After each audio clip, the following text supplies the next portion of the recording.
1FM to bibiara o he dwumadi no na se ho e na o fa enso atimi e de afri na wo Facebook no so abe like o be share na afi do comment no enso atimi e de aba akioko Benjamin Jamfini me din obetimi from Ricardo Vaz me de afi sem na ba me wi amekọ na afi little kinaba na afi amano nsem ni na no watimi enso e de abre yen Cinco de Mario afi Mr. Work e na ye Orlando Junior omu na no e na hye dwumadi no kama ene ye de ebrem enso e wo dwumadi no tuntunia wa ha na ye afi sem enya amano nsem ko a ene ye de ebrem ye be wuram enso e wo Champions League ahodoa eba so no ye de honsem e de about latest no transfer window nsem no little ken be basanso na afi sem no Black Stars new technical team no me say a addition ne subtraction kitua bi e no matimi aye ye wo ho a na no ho sensem enso betimi aba e wo dwumadi no so any other stories are ese se wasotini na no ye de beto ani enso e wo dwumadi no so dia starting tentem emfam free am Black Stars na kachi because aye ade a obi biara ehwe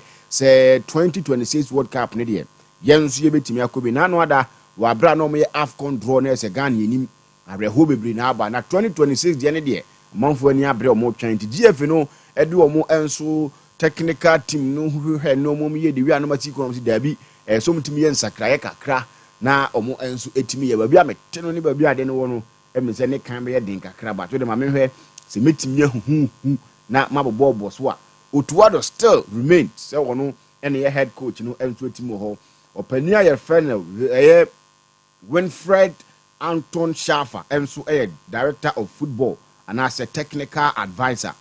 Desmond Ofe, assistant coach, the Black Stars. Derek Bonsu, athletic coach. Ubenya John Penstel, enso assistant coach. Woho Sansu na Fatau Dauda, goalkeeper coach. Ubenya Prince Pambo, team doctor. Enso etimi woho uhwehwemua. Say ubenya openia friend Samuel Ankumaye Mazua ubenya Gregory Digrubi enso ye chief video analyst ubenya Awa Salifu Kamin enso ye video analyst Amini Shadow still remains the team manager ubenya Isa Amadu kit officer enafi Abdullah Rahman Al Hassan ye kit officer na nim se Isa Amadu ye miame chama Isa Amadu dia mintimin confirm se mi wi amekọ na amekọ gintiri what say ye Isa Amadu na me kana menim ne dia na say ya kuma se san kotoko enso kit officer no ene ekwa kit officer of Black Stars ntino mekọ na akwa gintiri mu ze din die itimi se ane ade ntino we no the Black Stars technical team a empanimfo timi ahyehye a omo enso edikom na sem se se Joseph Loman as hwan no na afrim no na afrim say otimi kontimpan for gidi so no kan obi yantimi an qualify for AFCON no enu ntina emizempan for so atimi na film no ntino edidi so a ne yatimi abobo akire so atimi na wanti we the new Black Stars technical team amafo si yenyi new ni mfiri ho na dada na ne so am say amafo amoye new enso atimi abebe bamtino saa ne besifa kana no ene nsem kakra eno so firi ho ba yede to anim enso ewo dwumade no so yemfiri ho na afi eni nkoba no ametena ase no mene Latif Akadir Edin Komo or FIFA referee ne amene okase wose wa resign enso atimi e de afiri referee ne no na okọ raga omo chairman na your friend George Seija enso atimi Edin Komo na first jendin nkomo no on Latif Kadir ne no say no beka e de afọ panino resignation a ono enso atimi resign as FIFA referee and as a referee e wa Ghanaian football ni na mene ne di nkomo in fact na colleagues bi kakra ho na metana ye ne tina to close door ne di nkomo na yetietie ne sia okobe resign but it wasn't easy menim nsama kan ono pe mu ne di nkomo menim nsama kan but it wasn't good na nya kra but dun kan ya man tana adechi na mo di efi we at ye committee ye ne general secretary kwatana nsama nya kan nyina nya ze ya tangi efi if they been what they feel we GF ye panu kra no that's the truth ona ye ne di nkomo any general secretary din komo about we no so only Latifa din komo in the background so stars so in some of the kind nyina no so some of them ten identity no and yes Latifa can some nyina kire but we had the notion we had was complete was that he was being intimidated na enya Latifa nkwan eno ene samwa rag chairman enso atimi ede attitude to jantino ye gusu wa ye din komo se the way anomasi kono no ochemu ese nya Latifa nkwan o ye Latif nkwa na osadi nkomo biem na ne nkomode no say sa challenges no man enso antimi ansesa eme say amanfo bebre no so betimi a resign yenti nsem a ref George say Jarak enso chairman at the etuja. And they have challenges as Latif discussed with you this morning. Let's say anti-man nama different of the issues no baku. Look, we also have challenges. Mavia Rambron, you go and play hard to come out and a crowd you have that those difficulties appearing. They are good. But when there are challenges, you can't just erase everything off. Yes. So even about Latif is saying there are challenges. And about these are only those who have the internet who have international badges and lost it. I know and someone rag chairman and so added 220 so would some now okay can the nature so man where and me and senior man kwanya reference ni bebrina and so bet me resign and on some opening there to the more no agda say reference ni bebrina ye intimidate omo nioma ye di omo form ni ade a and said that nyina ye ntie ba 9:30 e be ram na afia the more and so it me that to no reference ni bia per report nche say no man dania o mbetimi resign no ye de bebrɛw na won so watimi ahu tereman enso esi ko ye ni komo enso o Gaka akachi kujo fia no obo ne din wo Ghana football mu na tim so pani a ono enso atimi di djuma no ma no akoyi enso atimi wo na ne nkomodie no enso on Gaka na afa GF nsensem ne enko ne ntie nsem a kujo fia no enso atimi ede tuja. Gaka is supposed to be there to seek interest of clubs, making sure say clubs were well taken care of. But Kodum Pepe Zubia, I'm not for free so Jale Yanya cross the bridge, you know, I could do GF on there. And we are only accountable to FIFA. So Modi Amukano Krano, Yepa, and Yemefa. And Tiabino feels we're becoming too powerful. So they had to do everything within their power to collapse it. Only Edu stage, but Gakane strong. Even though we have lost a lot of our steam, you know, we are still very, very relevant. Obi our football obi the expectation is you deliver two committees so GF no anyakwa what to kwan say that can to kwan yeah map ediem so on ko tia GF for nine so e ma yen blackmail no nya sa ono so onya juicy training bi emfro so ama your steam no call but all the same no it is not supposed to be if I so be the master call be akita the bag no and yes I rule now say Gaka play no kujo fiano immediate past chairman at the Magaka and I'll tell so no and did in Komo Church and no mamu and so to Nioma GF ne Gaka no and no and so to me no said it come be in Komo no on Gaka influencer or no and so to me was say and then so kujo fiano a kind in Ghana football because when you say as a president almost a chair congress almost a chairman for the executive committee because no of you say should be accountable to a higher body than the executive committee and sign our congress your president of congress so FIFA say no to Sadia Yentaba and the about one thing Magaka influence no about from Quran. I know and then someone kujo fiano on an annual by ya utwa Gaka for so atimi ato aba foforo akoyi Jonan Samba so on the Gaka chairman ntia no ne nsemo no enso atimi dia to yam free 110 na afi anti uram club football na afi antimi ni nkomo per checks ne per report ne nsemo a metete ne kire se ahya opani a ono enso no odi ne djuma edema Accra Lions friend Ibrahim Tanko na ahya ono na betimi akoyi head coach edema team friend Mediama reporter metete a mede to ani mena no pai enso dwumadi ne so mamen ko na meni nkomo pani a je friend Joseph S wo ye player enso de ma team friend Dream FC nim say Dream FC enso antimi an start first one ni ye na on second round no omo target no mo mbe se de be ya relegation ebo mo prum pam no o mbetimi avoid say na Joseph S at the tuja my friend say as an attacking player there is only two teams say we share more goals about team amawa we need more points and am be calibre team target ni say meboa princess I be calibre no na I be ka first 6 4 clubs I want table the target no and someone Joseph S the two just and target no and say Dream FC but we die still o metimi finish in the top 5 na no ma enso atimi akoyie e de amom na afi watimi ahye more goals e de aboa the team no eno ne someone Joseph Eso e de two jana head coach Karim Zito no and that Dream FC bobo na no a odi djuma as head coach no enso adi nkomo on preparation a o me de room second round see de be ya relegation no on be avoid I think football is about consistent. Okay, let's take it. The whole of last week, we did a lot of stamina work, building the heart, because we want to come and fight. You know what entails there. You have good players, some have even passed through me before. So we work on our stamina. And I was a little bit afraid when we had this unfortunate. And no, someone Karim Zito Dia said they've worked on their stamina because GD has a stamina no, and I know how Mombo do no my Brenomulu so much. So they've worked on their stamina moving forward. Never boa, I'm a Neoma and Sweatimia Koye, Christopher Ennin, a head coach at my team friend Summer Test 1996. On also on fitness, I answer at Twatri Kakrama, Summer Test Bubu and Bobo Nas or more the same for no or no and so a bonkomo. The fitness, it's up to me to monitor them because we do peep tests. I think 2 weeks continuously before the House of Folk game. But this week, I was thinking some of them were trying to exceed the red line. They said we monitor Kakra. So the fitness only took place once in this week, and I could see that it has also manifested in them. So I think I need to go back and then do exactly what I'm doing to get them back. So getting them back in their fitness is not a problem. And no some more opportunity to just a fitness for the players, no, or get them back, then no problem.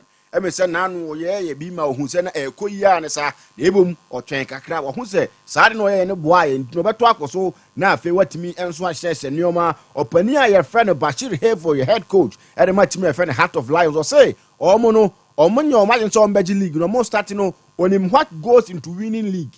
Into money or money to Magic League, Nemo, or more Boko winning matches. No, say 2 more Comedia. Hallelujah. On Magic.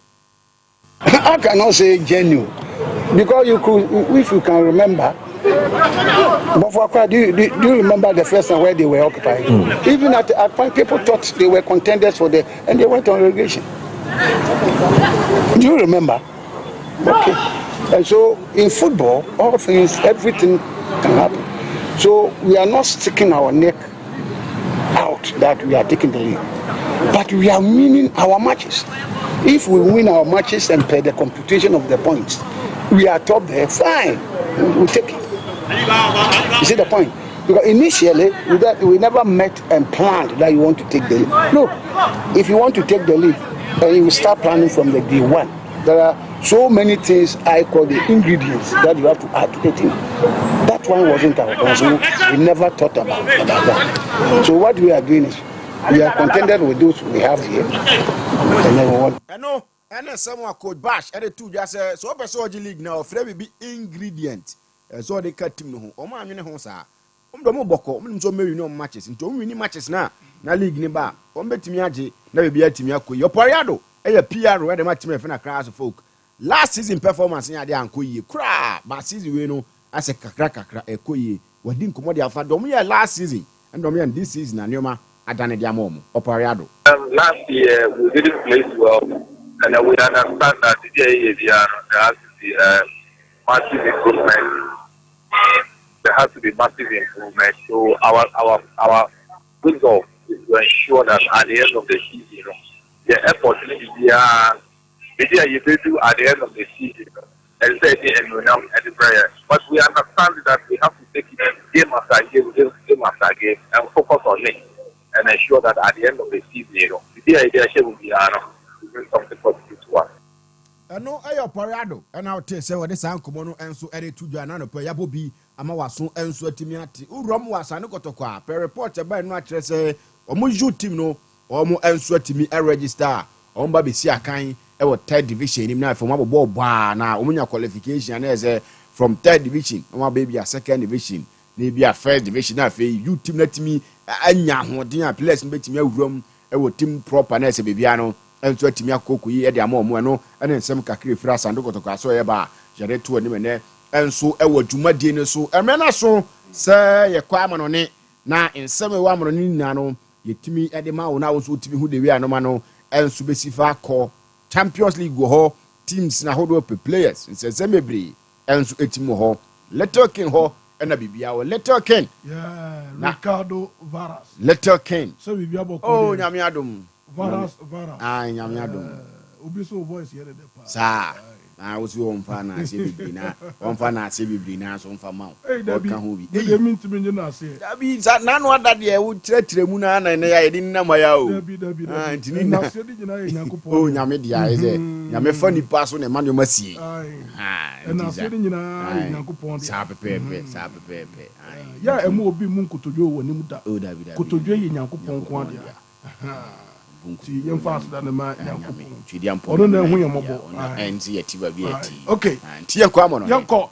Yakona for Jamon Stamno up alive on your golden super mega dial 93.1. I will say Sompa TV and Oceano and a face Sompa FM and Wasugusa with you know. Oko Facebook Reswa Sompa 93.1. Now follow now share now to message you know as passports near live. As for YouTube no so and we are Sompa TV no promoting that's where to subscribe kama na bibia so etba koye na me patro so we Africa ni na wo sebabi na wo bobo na wo 38,000 euros wo 38,000 euros na club be actually think for Saudi Arabia no aba was what just saying Mr. 38 was okay and you do go 290,000 pounds every Friday of na me to us we are sure some more can no cry almost I no cry our national bobo kono me patra branche for the Victor Oko Boniface osia kain adema buy all falling vacuums and bobo kono and national bobo kono be Germany and then me patra vacuums in put for between komo no between komo we ya and I'm so okay personal tips no ya person any branche the team Victor Oko Boniface asia na fietimi kan some there e dey go branche the team and national put for the branche for the Victor Boniface Kotasia omo dia to the name say ye pejao that we fit 38,000 euros and we go 290,000 pounds every Friday. Brabeji sika we go bottom na brabesi akan ama anasel bobo kono already to the Victor company face ebien anwa me pacho waka chempaya all full vacuums and bobo kono say and not can train your so no anya dey so be training le vacuums and put the first okay so wo ka say we ya what is the wosa was so to be can and the champ the first anya dey say wo be training team me pacho le vacuums and put the for wo mo tiase no training and no to be so no anya dey say the Nigerian international already team and Victor company face me pacho brand the bottom that's what to be a training. Adibali Fakus and Bobo Kono, and that's the Bobo Kono Tamusika, 55 million euros.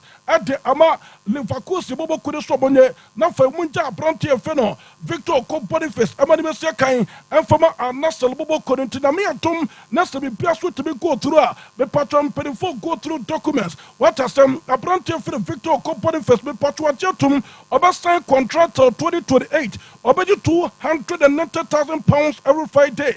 At your good bottom, Nabi Piasom, that tobacco about Brantia, your fellow Victor or company first be patrol, was it 38,000 euros? Say, yet now go 290,000 pounds. A Branton, at Jatum, or Cocosia kind of a Nasser Bobocono, and to be sure anyone, Obenya Brantia for the start of money Watako, Obenya already thing, and a Cristiano Ronaldo dos Santos Avero, El Temperano Rapido Bokina El Bito, Torno Felicing Ronaldo Watako, now for when you Brantia. The Victor Oko Boniface, our national attacker, our Saudi Arabia Pro League Grimo, and Tanika Krabi Patrono Pay, and Philip Fakus and Bobo Konom, the former Australia, as they buy Yenwajuma, and the Amamu Tomato. So, Mammy Abrantia for the Ferrari to this, and you play with Sakan, and the money Fakus and Bobo Kono, Sa Brante way be patronas the Kutu, said their class I want to a Kukutam, Omania Bra. Womo pa Brante for the Ferrari to this no, now me Patrocom, Lifakus and Bobo Kono, Sika Omodia to a Brante so 150 million euros. Now, and Chai, and a Branteway, and the two Lifakus and Penny for the Muslim of Pastor was 10 of a, or the Penny Clatas Western the contract, you know, and the money Fakus and Bobo Kono, not the entire Brante taking decision, already to the Xavi Alonso Lano, on your money to the money Vacuus, Bobo Kono, on a Riba Trempere Factory Disa, Namia Tunasa Cobasa, already to the Calo Michel, Angelo, and Salote Caleto, Jordan Fene Carlos notice Wadiwa, Ora and the tennis champion Alonso Napa, or Baba Yetman as a manager at the Amaru Gilman to Bobo Kono, not for the Piastri to Baku, Tamaru Gilman to Bobo Kono, no ready tennis champion Alonso Kata Brantia, your Fene Ferrari to Vista, a man in Costa came from a club Bia, a Branton in Tom, saying a mere to the Sono manager at the Maru Gilman to Bobo Kona, obeying the China Fay, Wadona Kuyetuma, and so Tamaru Gilman to Bobo Kono, and Tabranton to study so best, Naman Patro tennis 2 weeks ago, and a meeting with me toja, na meeting with me toja no, Liverpool and Perifonia Brantaway, Nabusiam, Naswaka Quatrase, I'm a patrobet in Coma, na Encomoditimono, Liverpool and Perifosa, the release clause of Medicine contract him, I have 150 million euros. That be a Brantia. Your friend Ferrari Chavis, Nabusha for the partners 150 million euros in there. And watch the minimum, I'm up a year bear 100 million euros. I don't know if I could put the first or Montpellier, then you start here. Me patron, you bet my coming to a compromise. One more time, I had the release clause, no, the termination clause, about 125 million euros. Now for Brantia friend of Ferrari Chavis, at the Penny Secret, so where I started the contract on that about if I could in Bobo Kono, now me patron the Penny Secret as we stand here. My main front to the budget 12 million euros a season. Play when you pay 22 years, or budget 12 million euros a season. At the good bottom, maybe Pierre straight to Bakwe, at the Brantia Feno, Ferrari Chavis, by a month Bobo Kuni Patches as Sikana, a Brantia team, that will in Fakus Bobo Kuni Musta, and Tabaya Brantia the Sweden to me. Now Commissioner came from a Paramount Bobo Kono, Nabi Piasom, and Tabakwe, and from a Paramount Bobo Kuni to all this about. I copy up with Juventus, so I know some good talk about you feeling for course, Bobo Kudasuya, Mamma, I brought you for the Alfonso David Boy. Told for Alfonso Davis. I applaud second about Paramount to the Bobo Kono, Paramount and Pedopha according to report. Intelligent on Permicada from the corridors of Paramount in Patasa, Uramo, our board in Mua, board in the Quatrasia, the Patrobucha Sika, a sporting directors no, and the management to the Brantia, your friend Alfonso Davis no, the Patro board go through, almost about Jatum, Oma approve the contract extension of Brantia, your friend Alfonso Davis, the Patro star play away, Yawono Butumburam. Ewa kra na so nya kwan detimi to kwan romu ewo Canada okodu Canada oso nya Ghana ni bio ni ntimfri Liberia to beste ewo Canada ni nabusia na me patron ono sweetma to sweet ni juma me patron according to latest report na pay me Ghana patron robo payment bobo kuda so ya omo man 5-year contract extension na ma remfese na me atum na se weswa the contract was signed to payment bobo kono enka bada wi ya sese me patron payment put the first 5 million euros. What about Brantia for the full service? No, Omo Manisca 120 million euros. 120 million euros for the 5 years now. Me patron Tosom, Nuasia Kain, and so Taba Payment to Bobo Konaniasika, a Brantia for the full service. Nessa, I can do good about Tonabi Piasom, that Tabakwe, at the Brantia for the full service. And a reporter on a pay, Mensaka, young went to man, and so Tababu to better us life on your Gotian Supermercata 93.1 me patron Facebook Kodeswa 93.1 from Sompa, Nua Pomatin, Eswe to follow Sompa TV, our YouTube also. Now subscribe, come on, what to message in the bar near young went to man, that's what about we have to better us so. Me patron, my young queen, anyway, near for letters, Nesson for Mono pay, may come Manchester United to the Bobo Kodimo, may cock to my pan, and on a patron to Manchester United Bobo Konasoya, Roma Bobo Kono, Oma approaching Manchester United Bobo Kono, Amania, almost a Brantia Fenicalo, Henrique, yourself, Francisco Venezio Casimiro, Jordan Fede Casimiro, Siakain. Adaba Manchester United Bobo Kono, Womo Roma Bobo Kono, Womonia Bressa Kodomsa Brante Wembra, Womester came from Roma, na ebe loan deal. Manchester United and Pedro according to report another pay, Beseka Patas no mostly ready, sir. Woman Roma and Pedro for better year, Nanka Brante for the Casimiro, Wako loan deal. Adaba Roma Bobo Kono, none 350,000 pounds every 5 days. They all do a Manchester United Bobo Kono, now Roma for half, no more Manchester United Bobo Kono, as well to make your half. At the Ama Brante for the Casimiro, one of the Sasa will go to a Brante for the Casimiro anymore. Was kwasi gbede me nko ba bia me stay e Manchester United bobo kunimo na se be move from Manchester United me patro be robo Saudi Arabia kwakwasi akan e Saudi Arabia Pro League mo ano ya brante fene Carlo Henrique Jose Francisco Venancio Casemiro Torre fene Casemiro osi akan e Manchester United bobo kuno de fina so de ba na brante fene patro dogu tinasa e ye play osi akan de lecture bobo kuno Manchester United bobo kuno and lecture bobo kuno straight to funny agreement ama me patro sika Manchester United bobo kunitia e de lecture bobo kuno e ye 25.2 million pounds instead of 4.2 million pounds in add-ons and so to be peso at ama lecture bobo kuno for brantia ye fene patro dogu tinasa and so to be roba besia kan at the Manchester United bobo kuno already to the Alejandro Garnacho Ferreira to Chelsea no nyame atuma this weekend and me patron Chelsea bobo kuno according to report and intelligence abekina patcha say woman Manchester United put for Chelsea person konya na fei ometimi go through the deals agreement betuma ye juma ama brante fen Alejandro Garnacho Ferreira ababesia kan and some at the Chelsea bobo kuno me patron still Manchester United bobo kuno omo interest our brante your friend Christopher Alan Nkunku osia kan Adama Chelsea bobo kono, and there could be still a swap deal between Manchester United bobo kono and a Chelsea bobo kono in Tadeka and on a peninsula Panakrana. Your friend Matai style was a kind of a payment to bobo kono. I feel the crano, own frustrations already to the Vicente Gen company in Poi. To the not Vicente company. What the Amarona, I can't say that be what this studies of a free payment to bobo kono. Manchester United bobo kono, Chelsea bobo kono, woman in our interest, our brantia. Your friend Matai was a kind of a payment to the bobo could Tadeka. If you Manchester United bobo could master and so they pame come City bobo could make quite to make a car. Our Manchester City bobo could also who drew a brante for Douglas Luis, a pro Sakai at the Amatu Bobo Kono, already to the ticket by Cristiano Tabujica, or tax semi pot already thing, and a pep go to assignment or Diabano, Papa Betty and start of a party to the Tibete as a sporting director about Manchester City bobo could have what that one patch of a main front to the bossa already to the pep go to the in the meantime or per midfielder to come on board. Nothing, or no straight to Babestia Kai at the Ama Manchester City bobo kono, or more approaching June for bobo kona. June for Petty for just a year loan deal plus obligation to buy. Man City in Petty for reporter on a permeseka, a pater sampam, or what jet to say obligation to buy no, the patron budget to Nafe, or the star of no, and so to break June for bobo konafe, a brand for the Douglas Luis Suarez de Paulo, the Brazilian international, on a swap, Baba Bessiakai, and so Taba Manchester City Bobo Kunamum, me Patrocuni to report on a Pebeseka Patasa, Man City Bobo Kuna approach Atlanta BC for a brand for the Anderson Jose dos Santos Lorenco da Silva. I'm Atlanta BC in Pedifat to Mr. 1 million pounds. I said a brand for the dozen, Omacha brand to the song Kuna Fonko Sekai, and from Manchester City Bobo Kuno, and to start 2 midfielders where Omo free Brazil no Man City bobo kono ombetuma tomu bako na femu bako so pa besia kan at the Man City bobo kono robo City bobo kono bewa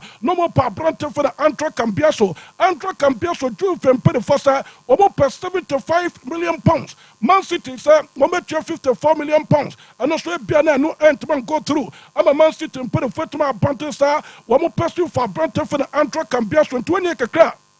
And on a pencil bar, now you wait for Champions League, me patch bobo so, Nami and Tom Nessie at 9:30 full time. Open all the details and also Eba, now for the Pearson, that tobacco, and the matches I would do her, now I know obtain Papa, and that's a good talk on me patch live for Bobo Kono, woman PFV and Dolphin, Bobo Kuda, the Bunny, and no me patch already to the Anaslot Martin, live for Bobo Manitano, or patches and the players, the important players who are on for more continue patch a job of fear, after live Bobo Kono etukwan no more room our Holland Abrochimemo Aston Villa Bobo Kono women static Bobo Kono 8 p.m. game ni toja Barcelona Bobo Kono Tafie women Atlanta BC Bobo Kono by awful Vakuzen Sparta Prague and Ubetu Toja and of Bermonti Slovan Bratislava and also Betu Theater Borussia Dortmund Bobo Kono and a sector Donetsk Bobo Kono Brest and a Real Madrid Bobo Kono Dynamo Zagreb AC Milan Girona and Arsenal and Afe Inter and ɛne Monaco boboko no Juve ne Benfica Metropole ɛne Feyenoord Rotterdam boboko no ɛna afei Man City boboko no ɛne Club Brugge ɛna afei Eindhoven ne Liverpool Salzburg ɛnso ɛne Atletico Madrid winning matches awoto bebree ɛna mepatwɔn ɛno nso ɛbɛtuma to 20 na meatom na sɛ yɛtra full timer wobɛnya all the details live on Sompa 93.1.